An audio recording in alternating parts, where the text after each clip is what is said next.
बर'नि जेंनाखौ सुफुंनो नागिरदोंब्लाबो नाथाय दिनै बर'नि हास्थायनाय लुगैनाय आरो इ ओनसोलनि सिमां इ सिमाङा दिनैसिम जाफुङाखै बे सिमांनि थाखाय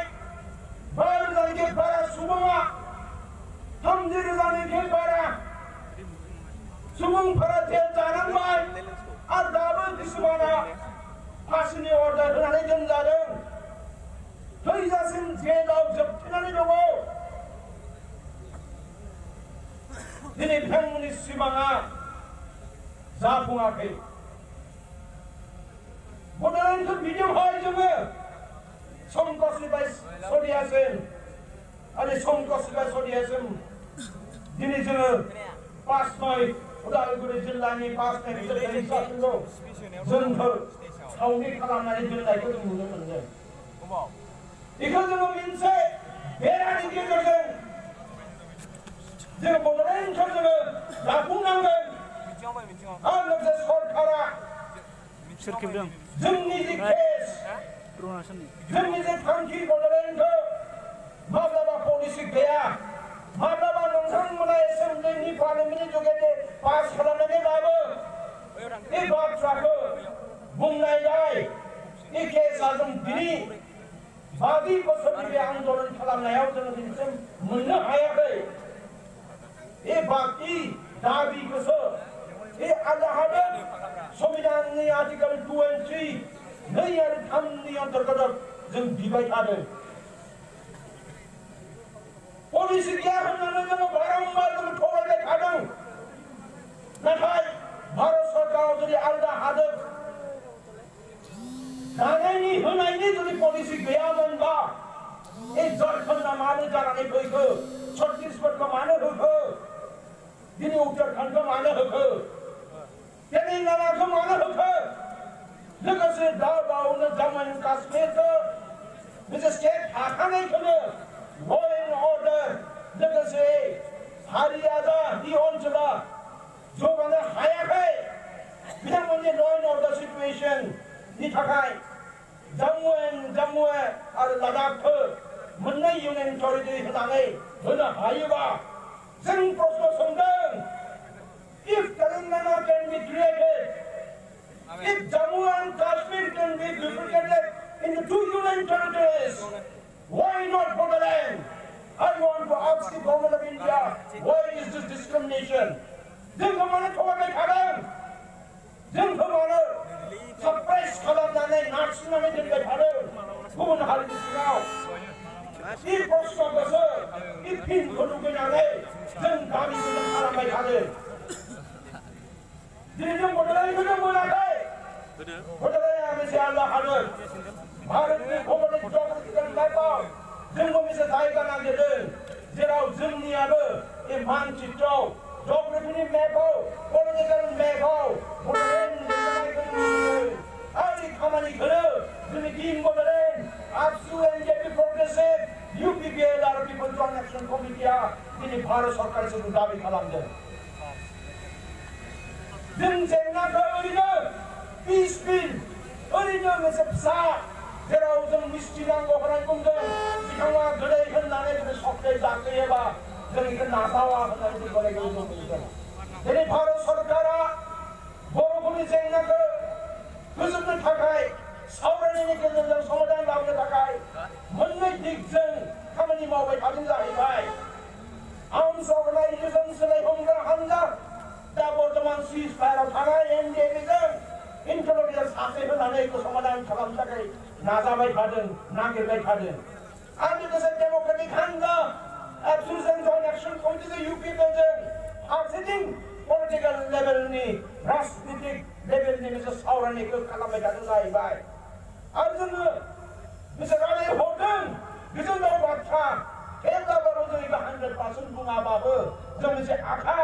we are hopeful that the government of India will immediately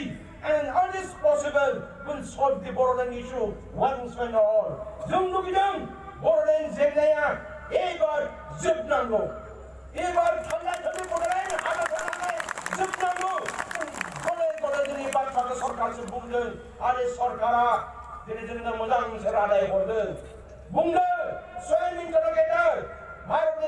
मन्त्रि अमित शाह आरो दाखालि बावैसो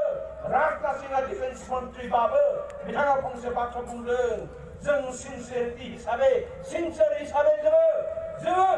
गोसो होदों बर'नि जेंनाखौ जों थाबैनो समाधान खालामगोन होननानै जों लुबैदों।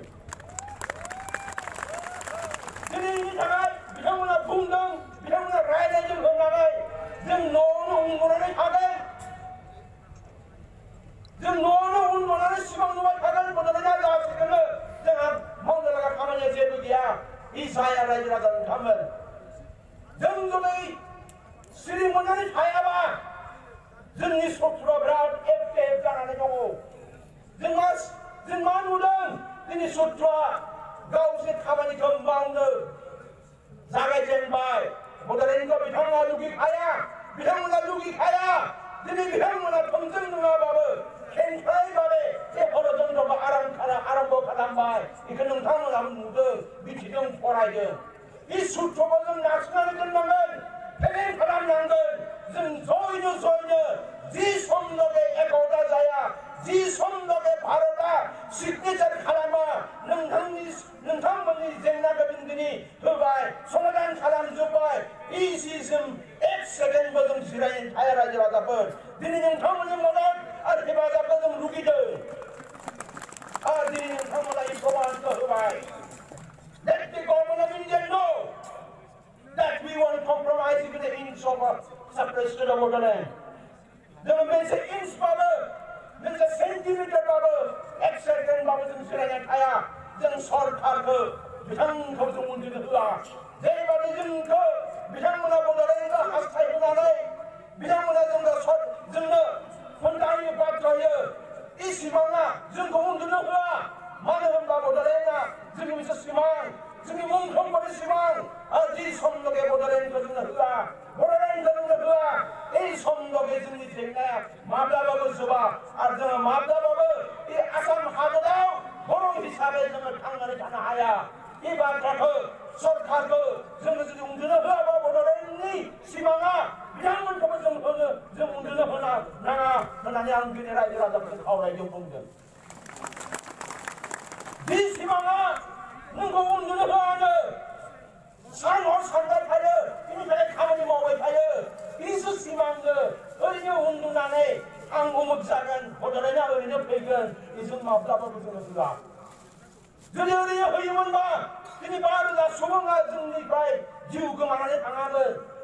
दासिम जोंनि मानसिफोरा जेलाव हाबनानै थायामोन फांसिनि अर्डार होनानै दोनामोन नाथाय बर'आ मोनसे अलखद सृष्टिनि गेजेरजों सोलिदों जे बड'लेण्डखौ जोङो संकसखौ सलियासिम बिदोंमोन बे संकसखौ सलियासिम जोङो नानानै हगारगोन जे बड'लेण्डखौ बिथांमोननि जोङो बुंदों it is your pending case Bharat सरकार जोङो दासिमबो होआखै बे बड'लेण्डआ is a pending case in the government of India file बिथांमोननि फाइलाव बड'लेण्डनि रायजोआ बिथांमोननि फाइलाव नारसिननानै दङ इ फाइलखौ दिहुननानै बिथांमोना गाबोन सबजेक्टनि गेजेरजों we have created the 13 number of state 30 state बड'लेण्डखौ होबाय 29 स्टेटआ तेलेंगाना आरो 30 नम्बर स्टेटआ 30 स्टेटआ जाहैगोन बड'लेण्ड जायनि थाखाय रायजो राजा नोंथांमोन